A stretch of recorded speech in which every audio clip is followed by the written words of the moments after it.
Hello and welcome to the last episode of 2022. Today with Mari Rasanen. How was my Finnish pronunciation, Mari? It was really good. I really loved your R. Oh, thank you. I was practicing for many, many weeks just to welcome you on the show. So I'm glad to finally have you here. And thanks for the intense prep. Mari and I had a very long preparation talk due to technical issues, but here we are. So excited to finally talk to you about the time program, which you have graduated from not too long ago. But Mari, I actually want to go back all the way to the start. The very first time you have actually heard about time. What kind of context was that, and what did you think? Why did it interest you? And why were you looking for mentoring at all? It must have been something like 4 or 5 years ago already, when I had a chat with our HR, and they made me to write some kind of a plan for myself. What would I like to do? And at that point, I was thinking like, mentoring would be pretty cool because. And especially someone who would mentor me from travel industry, because my background is before 50 degrees north. I had no background in travel industry, so I thought that would be a really good addition. And I just Googled, and there was time, and I was like, I can't believe my luck that there is something like time. But then the life took over, a lot of traveling, busy work, all sorts of stuff. And I never got into that mentoring program. Then COVID hit, and things were a little bit challenging. And then I don't know where I saw an ad or something where Time was advertising that they have this reduced fee, because at that time I couldn't, of course, ask my company to pay that for me. We were just like fighting for survival and cutting all the extra costs. So I was like, okay, this is my chance. It was extremely cheap, I must say. Like, I know the cost of the professional mentoring services, and I think that on a cost of 1 or 2 hours for a kind of a commercial mentor, you could get 6 months. So I was just like over the moon, and I was like, this is an opportunity I can't miss. So that's when I then actually decided to apply and got accepted, which was a miracle. But yeah, and here I am, now graduated, and much wiser than when I started. Much wiser, absolutely. And yes, I agree, there's always good value for money in time, that's for sure. But Mari, can you maybe share with us, when you started, what were some of the aspirations that you had to get out of the program? What kind of goals were you looking for, or KPIs, or however you want to call it? Well, that's a good question, because I didn't know myself, and I actually expressed that on my application. So application itself is really, really good. And I think that everyone should actually spend quite a lot of time on thinking about what they actually want about the program, because the program can actually provide you anything you want. So, or that's how I feel. I didn't have any goals. I've never been a person who is after a title, or I'm not a career person. Never been. I just do whatever is interesting and happens to bump into my way, to my path. So I don't have any career plans or such. I just wanted more knowledge. I just wanted someone to handhold me through the COVID challenges a little bit. Someone who had such a good experience of kind of turbulent times and how they've dealt with them. I wanted the wisdom. I wanted new tools to how to deal with leadership and all that sort of stuff, which would kind of, if you think about it, benefit anyone really. And they are just like common life skills, but in the travel environment. So that was what I wrote, and my biggest fear actually was that, okay, what if I get someone who doesn't fit with my kind of values at all? Because I'm a really weird personality. So I'm not your your kind of just I don't know. We all are actually. We're really weird combinations of things. I'm totally Uh, normal. exactly. I know you, Timo. So yeah, so I was thinking like, what if I get someone who is kind of who doesn't get me, but because there is like a Jekyll and Hyde in me, so there's this like very rational number person, a little bit cold even, who makes decisions based on pure facts and science and all that sort of stuff, and then 50% is this extroverted, intuitive person who gets excited of like time podcasts and that sort of stuff immediately. So it's like balancing with two of these myself is hard, and then bringing someone to mentor me. Think about their position. They must be like crying, like, "Oh my God, how do you deal with a person like this?" But yeah, but my fear was kind of there was no reason to fear that. Yeah. So how was it when you met for the first time with your mentor? Yeah, look, of course it was like a lot of stalking, like, who is this person? Who is this person? I had never heard, because as I said, I have no background in travel. I don't know people. So when I was then matched, so I was kind of immediately looking like, who is this person? What did he do?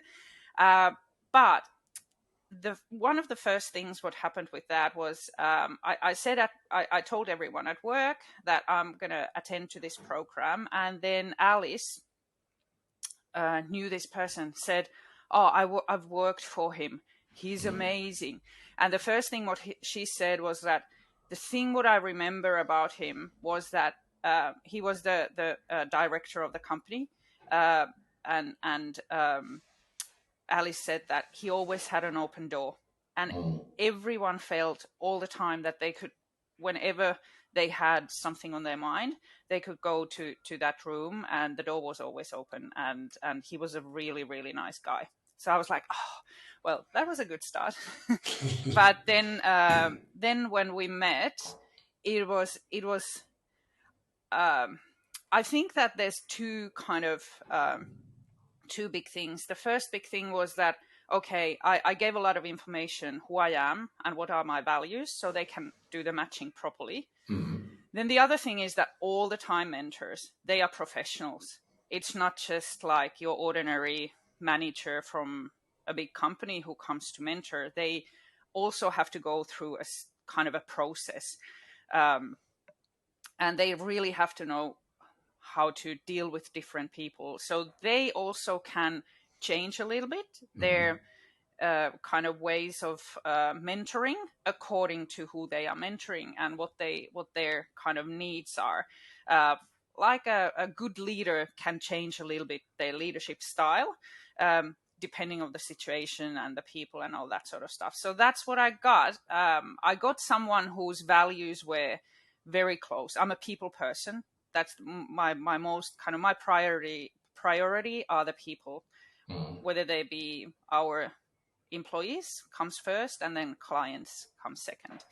But people are my most important kind of things that I think about. So I was glad that I got someone who were thinking the same way, but also had this kind of business background where you kind of it's business, it's not charity. You can be nice, but sometimes it's just like it's not good for everyone. So yeah, so Yeah, I was like super happy. It's like, I don't know what they do there when they match the mentors and mentees, but I think they could sell the service for the Married at First Sight or those, because I think they would be much better than those guys there, because I haven't actually heard from anyone ever who had said that I didn't match with my mentor. Everyone has been so amazed. Everyone on my kind of on the same kind of course that I was doing, everyone said that it was just like a miracle, match made in heaven. And I agree. There's actually a quite intense selection process in the background where, people from the board sit together and discuss every applicant and every potential mentor. And it takes probably several hours to decide, who is the right fit for who.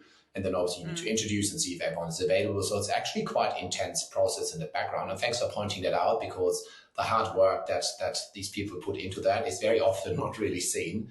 But there's definitely a lot going on. But I appreciate that you also raised your hand for the next Chime project, which is Married at First Sight. Yeah, exactly. I'm not sure. But what about Timo? What about you? When you were you've done the course too. What about your experience with the matching process? Very, very similar to you. I think, and my experience from talking to a lot of mentees throughout the podcast and even before that, is there's always a couple of elements that you have similar or that connect you really close. And there's also elements to it that are quite opposite. And I think, having obviously the synergy, but also the black and white, if you want to talk intense, that gives the tension for growth, and tension in a positive way, I mean. And from what I heard from you, that was very similar. But throughout the 10 meetings or the 20 hours, whatever you want to call it, has something changed for you? Like if you compare your, let's say, second session to your second last session, where was Marley at compared to these 2 points in time? Now that's a hard question. Love to ask the hard questions. I think, of course, it was different in the towards the end, because we both knew each other and each other's kind of and no, well, Richard, aka Gandalf, didn't have that much problems. I give nicknames for everyone, and he's my Gandalf, and he didn't have any problems, but I did.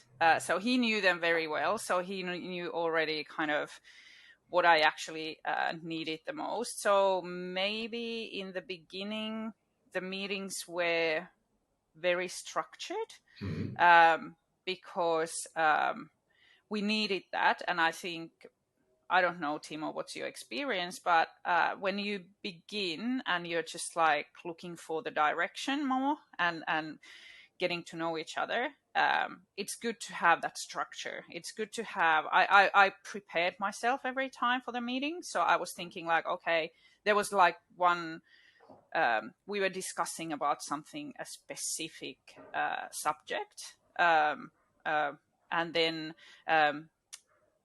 Richard told me his own experiences. He gave advice how he, and the secret of him was, and how to deal with me, or is not to tell what to do, but to tell actually stories. This is my experience. This is what happened to me, and this is what I did, and this worked for me, and all that sort of stuff. So I loved that approach, and he must have kind of. And that's the secret of them. They know how to deal with you. So he never told me what I have to do, or he just kind of kindly suggested. And I got a really, really good set of really handy tools, how to talk to people, we had a lot of, as you can imagine, there was a lot of really tough situations, hiring new people, having to make some people redundant and all that sort of stuff. So how to handle those situations, and just like very clear, like a process, how to deal those situations. Whereas sometimes the discussion is more about feelings and values and that sort of stuff. So I think that was the difference. So that in the second last one, and towards the end, we were kind of going back to, okay, what do you want out of this? Did you get what you wanted?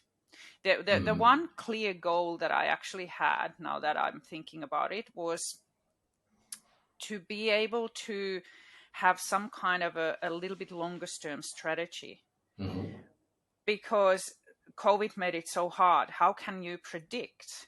And actually, Richard helped me with that a lot, because he was like, okay, well, if you can have just take a goal and work towards it. It might change, but at least you have something. And it did. So it kind of, there was a COVID and then there was Omicron, and, things happened. And so, yeah, but the goal changed. But I had a goal, and we have actually met the goal. So That's as a great to hear. company now, Yes. so it's a great feeling. Amazing. That's wonderful. You spoke about gaining wisdom throughout the program. Obviously, you had Gandalf the White, not Gandalf the Great, as it sounds. Yeah. And the time also offers the workshops in addition to that, which is probably a bit more of a generic, general approach to additional wisdom or new ideas in general. Did you visit any of the workshops? And if so, what did you like about it? Was there a special moment, something you took out of it? Yeah, look, I think that meanwhile I was doing it, there was only one workshop, because it was COVID and things were a little bit different. I attended it, and it was actually really, really interesting, because my background, my dark, creepy background, is actually finance and accounting, which, is a story for another day. But that workshop was for accounting, budgeting and accounting and numbers. And was it Trisha? Trish, yeah. Who was running it.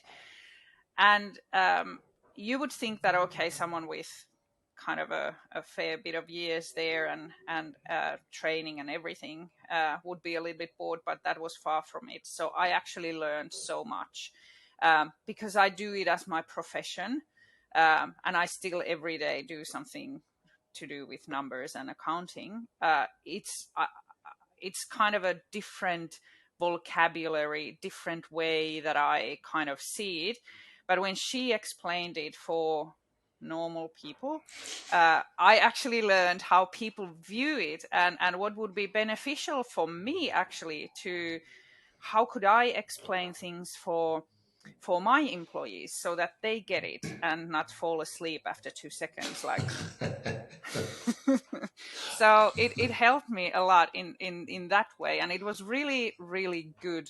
And I really throughout enjoyed it, and I took notes, and I've kind of been following her instructions how to teach my staff to follow the numbers and all that sort of stuff. Awesome. That's actually a pretty good outcome. I really enjoyed all the time the workshops. It's probably one of the part of the time program that's really not promoted enough. So thanks for sharing that story with us. What's the best workshop which workshop do you remember the best? What's on quite a few, to be honest. There is one that I found very impressive was Kelly Watcher, who did a presentation on your leadership personality and motivation and several aspects in regards to self-growth.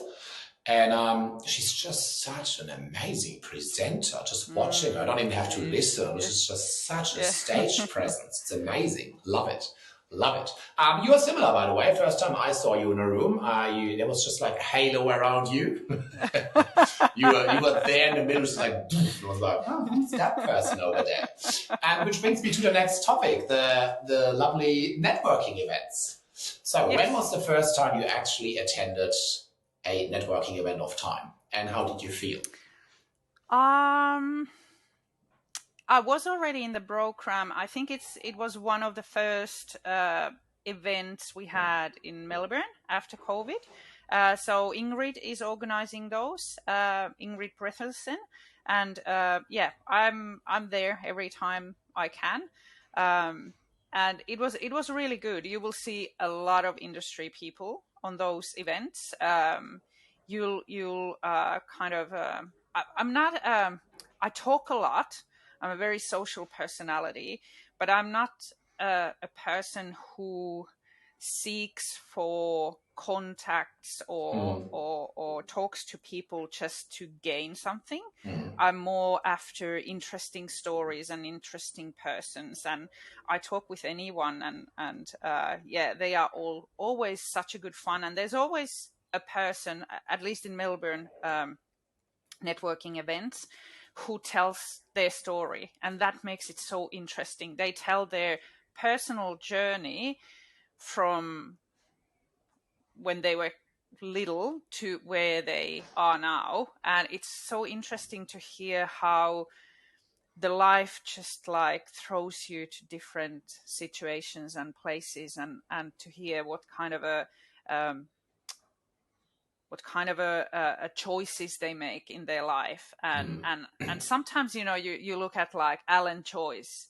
and you're like, how did he end up there? Did he have a career plan from when he was 5 years old? One day I want to be there in a very high position in Qantas. Or was it like he was just kind of asked to do this, and then he was like, yeah, that sounds like a fun, and then something else came up, and yeah, that sounds like a fun. So it's always really interesting to hear, because what I've learned is that some people have that plan, that one day I want to be here, and fair enough, mostly they kind of succeed. And some people are a little bit more like me, they just like drift around and do whatever seems interesting, and situations changed. I've moved to 3 different countries, so I mean, it kind of dictates a little bit of my career to like, I'm just like, yeah, floating around. So yeah, I really really like those stories, and I think that it's important for the industry. I think those are, if you are not on a certain position in your company, like a BDM or something, you are not usually attending to these kind of industry events.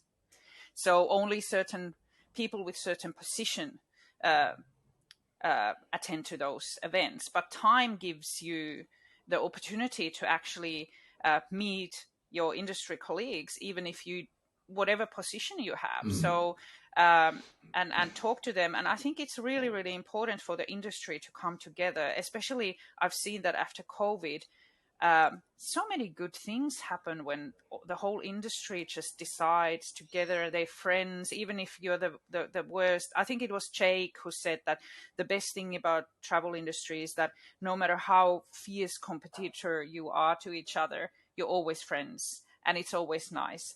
And that's what you feel in those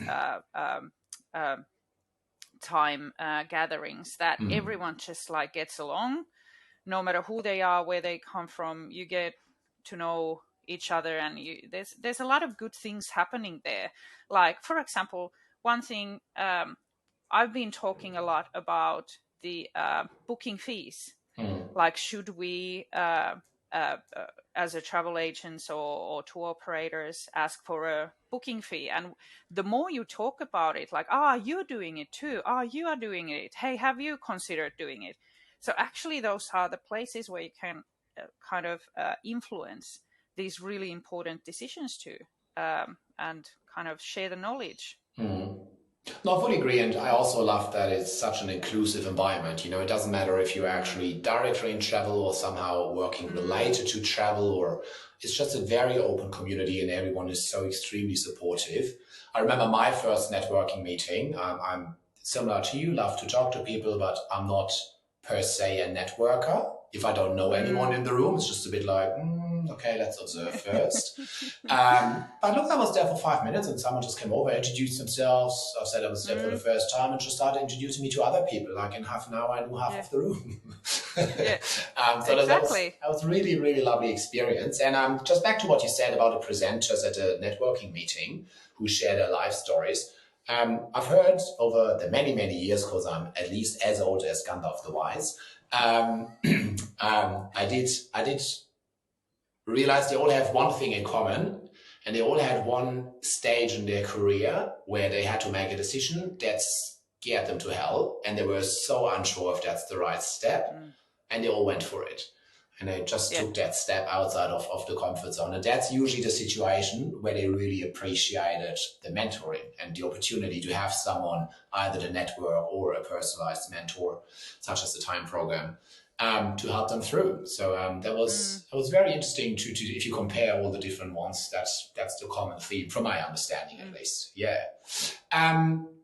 One of the big concerns I usually hear when people think about doing the program or not doing the program is, I don't have time for time. What's your take on that? You're a very busy woman. You do a lot of things. You go at 4 a.m. to the gym. You do your cake baking at 5:30. I don't know, like your schedule is crazy full. How do you do it? Yeah.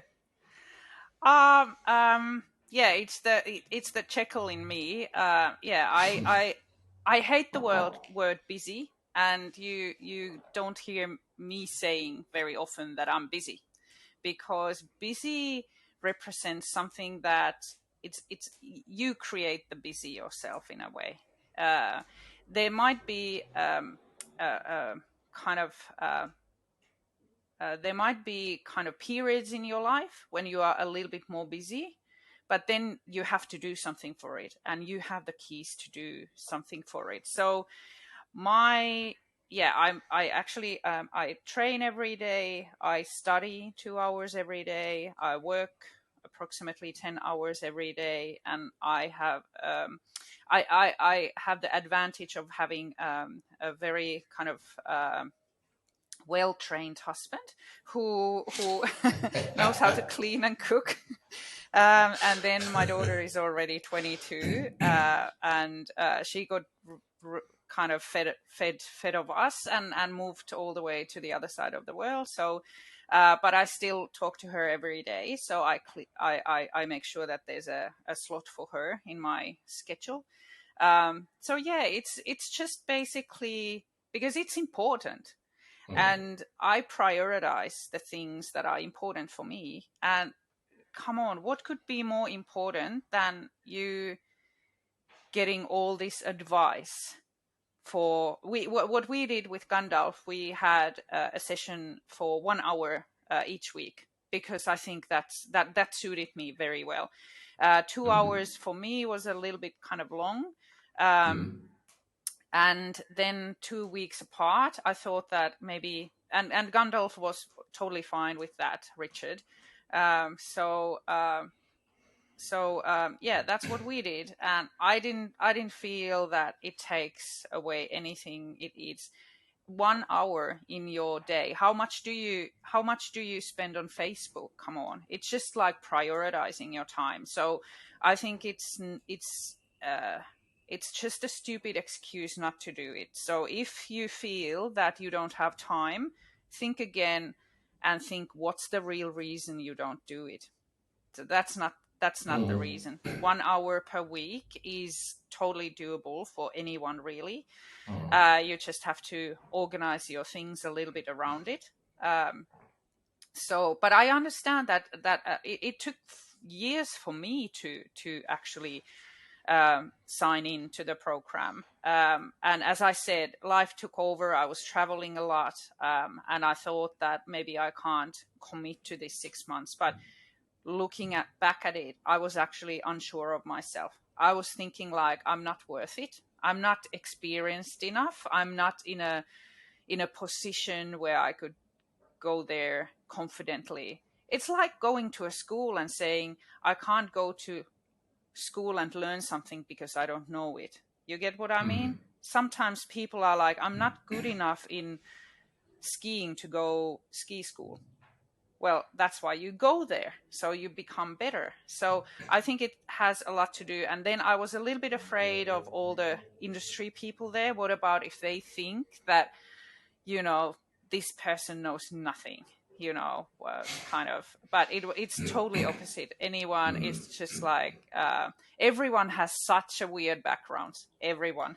So I felt like home there with my interest in serial killer documentaries, numbers, and being this crazy person. in the first place. So You make, it's a you yeah. make, There's a place for everyone. you make yourself sound so horrible. You're such a lovely person. I just want to contest that officially or publicly here. No, you're a very lovely and very approachable person. There's no need to be scared of you. But Mari, thank you so much for being so open and for sharing all of this. I really enjoyed the chat with you. However, there's one last question which I'm dying to learn about, which is, what's my nickname?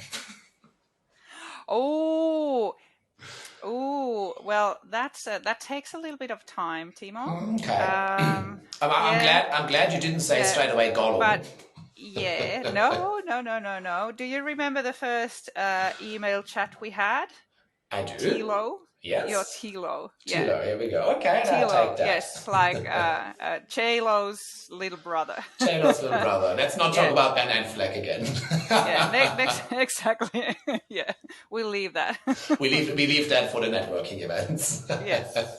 Awesome. Well, Marley, thank you so much for your time. I so appreciate it. And happy Christmas break. And I'll see you probably the next year at one of the many functions. Absolutely. Awesome. See you. Thank you. All right. Bye-bye.